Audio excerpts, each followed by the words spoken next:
부모도 없고 가진 것도 없으면 이렇게 사는 게 맞는 건지 알며 살았습니다. 저는 30대 중반의 여자이고요.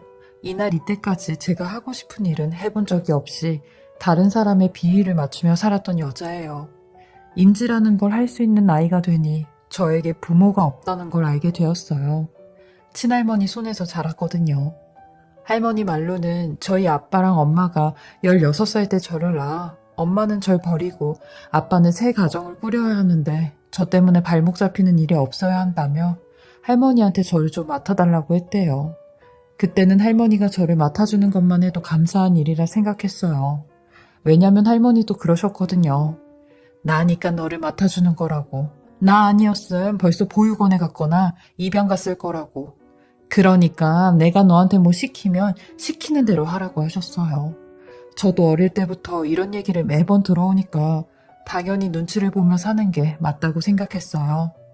할머니가 맞벌이하는 고모들의 자식들을 돌봐주었는데 그 애들을 할머니가 본 게 아니라 제가 거의 다 봤거든요. 저 11살 때 걔네들이 3살, 4살이었는데 그 어린애들 밥 챙겨 먹이고 씻기고 재우고 다 했죠. 고모들도 그랬어요. 우리 엄마가 허리도 아프고 힘도 드니까 네가 좀 사촌동생들 좀 봐라. 이런 거라도 해야지. 그냥 공짜로 먹고 자고 하면 되겠니? 라고 했거든요. 그러니 10대 때는 보모처럼 살았어요. 말이 친할머니한테 맡긴 거지 저한테 맡긴 거나 다름없었으니까요. 이렇게 눈칫밥만 먹으며 살다가 성인이 되었고 성인이 되자마자 나가라고 하더라고요. 저는 20살에 쫓겨나듯이 할머니네 집에 쫓겨나 보증금이 없는 여인숙에서 살며 알바를 하고 살았어요. 어떻게든 이런 시궁창 같은 삶에서 벗어나려고 밤낮 없이 일만 했죠. 진짜 악착같이 살았어요. 저 같은 사람이 믿을 건 돈 하나뿐이라고 생각을 했거든요. 다들 절 보면 20대라고 생각을 안 할 정도로 얼굴에 고생한 흔적이 역력했어요. 그렇게 이런저런 알바를 하며 살았는데 제가 일하던 횟집이 점점 어려워지면서 사장님이 가게를 접는다고 하셨어요. 역 주변에 있는 곳이라 상권도 좋고 유동인구도 많은 곳이었는데 유난히 이 횟집만 장사가 잘 안 되더라고요. 그러니 저도 어쩔 수 없이 잘리게 되었죠. 근데 운이 좋게도 그 가게 인수를 받아 곱창집을 한다고 했던 여사장님이 아유 그렇지 않아도 나도 알바생을 좀 구하려고 하는데 우리 가게에서 알바 좀 해줄 수 있어요? 여기 가게 구조는 나보다 아가씨가 더 잘할 거 아니에요 라고 하셨고 저는 이게 웬 횡재인가 싶어 뒤도 안 돌아보고 일할 수 있다고 말씀을 드렸어요. 그러니 가게 인테리어 때문에 한 달 정도 쉬었다가 다시 나오라고 하셨죠. 한 달 동안 쉬고 있으니 아주 몸이 배겨 죽겠더라고요. 한 달 후 여사장님의 연락을 받고 가게에 나가니 웬 남자 알바생이 한 명 더 있었는데 알고 보니 알바생이 아니라 여사장님 아들이라고 하더라고요. 사장님 아들은 저보다 3살이 많은 사람이었는데 군대 제대하고 딱히 할 게 없어 본인 엄마랑 같이 가게를 한다고 했어요. 부모 잘 만나서 속 편하게 사는구나 싶었죠. 처음에는 단지 사장 아들이란 생각에 선입견을 가졌었는데 의외로 일도 열심히 하고 꾀도 안 부리고 제가 하는 일까지 도와서 자기가 한다고 하더라고요. 그때는 정말 열심히 하는 사람이구나 라고 생각을 했는데 알고 보니 저를 좋아해서 저한테 잘 보이고 싶어서 그렇게 열심히 한 거였다고 하더라고요. 월급날이었는데 사장님 아들이 먼저 한 턱 낼 테니 술을 마시러 가자고 했어요. 생애 처음으로 남자와 단 둘이 술을 마셨는데 그날 얼마나 취했는지 제 속 얘기부터 가정사 얘기까지 하며 울고 불고 토하고 난리를 쳤어요. 지금 생각해도 쪽팔리기 그지없죠. 근데 이런 제 모습에 사장님 아들은 먼저 고백을 했고 저희는 사장님 모르게 연애를 하기 시작했습니다. 곱창집이 저녁 장사라 낮에는 제가 편의점에서 일을 해 저녁에만 남자친구를 볼 수 있었죠. 아슬아슬하게 하는 연애도 꽤 재밌었어요. 창고에서 몰래 손도 잡고 서로 안아주고 사랑한다는 말도 해주고 그랬죠. 사실 남자친구와 헤어지면 이 알바도 그만둬야 되는 걸 알았지만 사랑 앞에선 아무것도 안 보이더라고요. 그러다 결국 사장님이 먼저 저희 사이를 눈치채고야 말았어요. 사장님은 그닥 저희 연애 소식을 달가워하진 않으셨지만 워낙 남자친구가 저를 좋아해주니 눈치를 보며 사귀게 되었어요. 그리고 남자친구와 한 2년 동안 연애를 했죠. 사실 이렇게 오래 만나고 사귀었으면 웬만해선 저희 둘 사이도 인정을 해주실 법한데 사장님은 저를 그냥 곱창집 알바생 그 이상 그 이하도 아니었어요. 제 사정을 알고는 더 그러시는 것 같았죠. 행여나 제가 남자친구랑 결혼이라도 할까 저를 더 힘들게 하며 일을 시키셨는데 저도 물러나지 않았어요. 사장님은 원래 제 업무인 서빙에서 불판 닦는 일을 시키며 홀에는 얼정도 하지 못하게 하셨고 이쁘장한 알바생까지 뽑아 본인 아들과 함께 서빙 일을 시켰어요. 하지만 이런 사장님의 미움에도 저와 남자친구는 결혼을 약속하였고 절대 안 된다는 사장님의 고집을 남자친구는 단식 투쟁까지 하며 결혼 승낙을 받았습니다. 사장님이자 제 시어머니는 이런 저에게 내 아들이 너 같은 여자 만날 인물이 아닌데 어쩌겠냐. 네가 좋다고 저러는데. 근데 난 아니다. 일단은 지금 한 걸음 물러서는 중이니까 결혼 허락해준다고 해도 며느리라고는 인정하기 힘들 것 같다. 라고 하시는데 시어머니 말씀에 제가 더 노력하겠다고 했습니다. 그리고 제 결혼 소식을 할머니한테는 알려드려야 할 것 같아 몇 년 만에 연락을 드렸어요. 혼주석에 앉을 분이 할머니밖에 없었으니까요. 그러니 할머니는 의외로 마다하지 않으셨고 상견례도 같이 가주신다고 하더라고요. 근데 상견례 자리에 할머니를 데리고 간 게 아주 후회로 남았죠. 할머니가 거기서 아주 큰 실수를 하셨는데 시어머니한테 저 같은 애를 왜 데리고 살려고 하냐며 내가 며느리를 보면 이런 애는 절대 며느리로 들이지도 않았을 거라고 하는데 할머니마저 저를 가족으로 생각하지 않고 마치 남 얘기하듯이 말을 했어요. 제 할머니랑 사람이 이런 식으로 저에 대해 말을 하는데 듣는 저희 시어머니는 오죽하겠냐고요. 당연히 결혼을 하고부터 시어머니의 어마어마한 타박살이가 시작이 되었는데 여전히 저는 시어머니 가게에서 주방 일을 하며 설거지를 했고 곱창을 손질하는 일을 했어요. 결혼을 했다고 제 삶이 달라지는 건 없었습니다. 딱 하나 호칭이 달라지는 거였죠. 한 번은 제가 몸이 안 좋은데도 불구하고 가게에 나간 적이 있었어요. 초반에는 열만 조금 나다가 몇 시간이 지나니 눈앞이 컴컴하더라고요. 그래서 씻고 있던 설거지 그릇을 깬 적이 있었어요. 와장창 하는 소리에 시어머니 주방으로 들어와 제 등짝을 사정없이 내리치시며 머리까지 툭툭 치시는데 야, 너 일 제대로 안 해? 지금 네 살림 아니다 이거야 뭐야? 아니 이 아까운 그릇들 다 어쩔 거냐고. 이 그릇들 아주 네 월급에서 다 빼낼 테니까 그렇게 알아.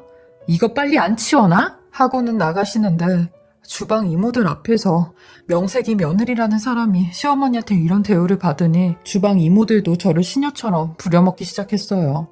제가 아이를 낳으면 시어머니의 구박이 조금 덜할 줄 알았는데 그것도 아니었죠.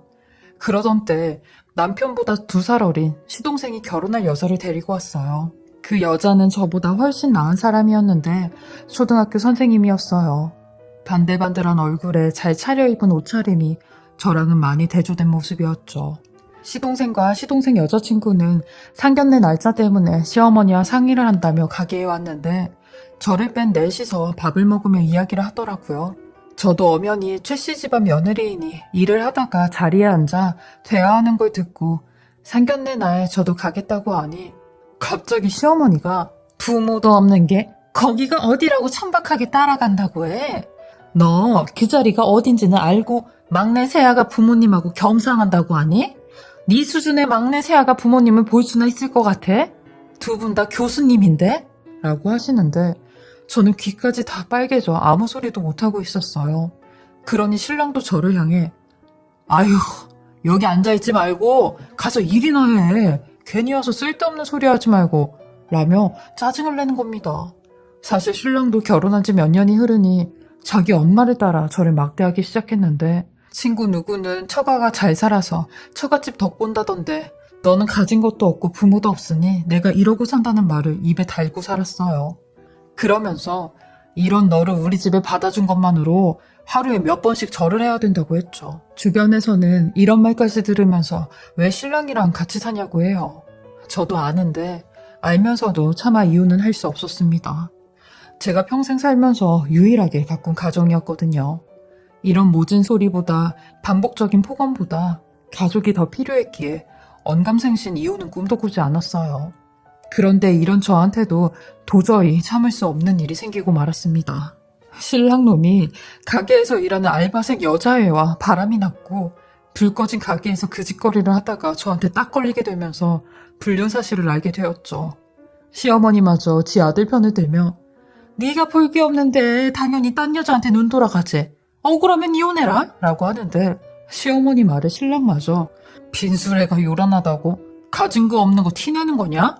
여태 네가 우리 집에 와서 도움 준 게 뭐가 있다고 큰 소리야. 나도 너 더 이상 여자로 느껴지지도 않고 요즘 드는 생각이 진작 엄마 말 들을 걸 아주 후회가 든다고 라며 내가 불륜 저지른값 알아서 쳐줄 테니까 애는 두고 나가라 하는데 저는 소송 걸 거라며 큰 소리치고 애를 데리고 나왔어요. 하지만 이런 후기는 얼마 안 돼 바닥이 드러났고 저는 애를 다시 시댁에 두고 아무것도 받지 못한 채 집을 나오게 되었어요. 소송도 돈이 있어야 하는 거였고 실질적으로 남편한테는 재산도 없어 재산 분할을 받을 돈도 없었죠. 무식한 제가 할 수 있는 거라곤 아무것도 없었습니다. 요즘같이 똑똑한 여자들 사이에 저만 혼자 뒤떨어져 사는 사람이었죠. 저는 또다시 길거리로 나와 10년 전 생활을 하며 살았어요. 보증금 500에 월 35만 원짜리 반지하에 살며 식당으로 편의점으로 일을 구하러 다녔고 밤낮 할 거 없이 돈을 벌었어요. 제가 어느 정도 돈을 벌어놔야 나중에라도 딸이 저랑 같이 산다고 하면 키울 능력이 됐으니까요. 그때는 시댁에서 딸 얼굴도 안 보여줘서 거의 딸과 생이별을 하고 있는 중이었거든요. 그렇게 뼈 빠지게 3, 4년 동안 돈을 벌며 일을 했는데 어느 날 제가 사는 집 앞에 으리으리한 세단차 한 대가 세워져 있는 겁니다. 아니, 집에 들어가야 하는데 그 차 때문에 들어가지 못해 차 안에 사람이 있나 이리저리 살피던 중 뒷자리에서 어떤 아줌마가 내리는 겁니다. 그러더니 차에 내리자마자 저를 와락 껴안는데 저는 너무 놀라 아니 누구신데 이러세요? 라고 했죠. 그러니 이내 흐느끼며 우시기 시작하는데 내가 그쪽 엄마예요 라고 하는 겁니다. 저는 그 아줌마를 떼어내며 한참 동안 그 아줌마의 얼굴을 쳐다봤어요. 그러니 그 아줌마는 손을 벌벌 떨며 저에게 사진들을 건네주는데 그 사진 속 아이는 다름 아닌 저 어렸을 때의 사진이었죠. 도대체 이게 어떻게 된 거냐고 하니 그 아줌마는 아니 엄마는 여태까지 있었던 모든 이야기를 저한테 빠짐없이 다 해주셨어요. 엄마는 아주 부유한 집안의 딸이었대요. 근데 저희 아빠를 잘못 만나 덜컥 임신이 되어버렸고 집안에 불명예가 되었다며 사람들 입에 오르락내리락 하게 되며 시집도 못 간다고 지방에서 몰래 저를 낳아 친할머니에게 맡겼대요. 저를 맡아준다는 조건으로 엄마네 집안에선 할머니한테 어마어마한 돈을 들였다는데 저는 전혀 그 사실을 모르고 컸던 겁니다. 어쩐지 할머니가 왜 저를 보육원이나 입양시설에 맡기지 않고 키웠는지 알 것만 같았죠. 그렇게 많은 돈을 받았으니 어쩔 수 없이 키우셨던 겁니다. 엄마는 그 조건으로 제가 크는 모습을 사진으로 찍어서 보내달라고 했대요. 근데 어느 날 저희 할머니가 엄마한테 그랬다네요. 제가 고등학교를 호주에서 다니고 싶어 해서 호주로 유학을 보낸다고요. 그 말에 엄마는 할머니한테 돈까지 더 드렸다고 했어요. 그때가 시기상 저희 아빠가 세장가를 갔을 때였는데 집에 돈이 없는데도 불구하고 할머니가 아빠한테 집을 사줬는데 그 돈으로 사준 거구나 생각이 들었어요. 엄마도 그 얘기를 듣더니 공분을 감추지 못했고 저한테 미안하다는 말만 잇따라 계속 하시더라고요. 엄마는 아무것도 몰랐다며 살면서 내 원망을 얼마나 많이 했겠냐고 나는 벌받아도 싸다며 그래서 이렇게 몸이 다 망가진 것 같다는데 엄마가 50밖에 되지 않았는데 투석을 받아야 된다고 했대요. 그래서 투석까지 받게 되면 영영 더 저를 못 보게 될까봐 지금이라도 늦었지만 절 찾아온 거라고 하셨어요. 엄마는 용서까진 바라지 않는다며 가끔씩 이렇게 얼굴만 보면서 살면 안 되겠냐고 하는데 저는 그런 엄마의 품에 안겨 어린 아이처럼 울부짖었어요. 엄마의 품이라는 걸 처음으로 느끼며 되려 절 잊지 않고 이렇게 찾아주셔서 감사하다고 했죠. 엄마는 이미 다른 분과 가정을 꾸리고 이혼한 지 3년이 지났다고 했는데 제 존재를 말하자마자 이혼을 당하셨다고 했어요. 저도 제 이혼에 대해 말씀을 드리고 이유까지 알려드리니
엄마는 그 말에 얼굴까지 새빨개져 어떻게 내 딸한테 그딴 소리를 할 수 있냐며 가만히 두지 않겠다고 하는 겁니다.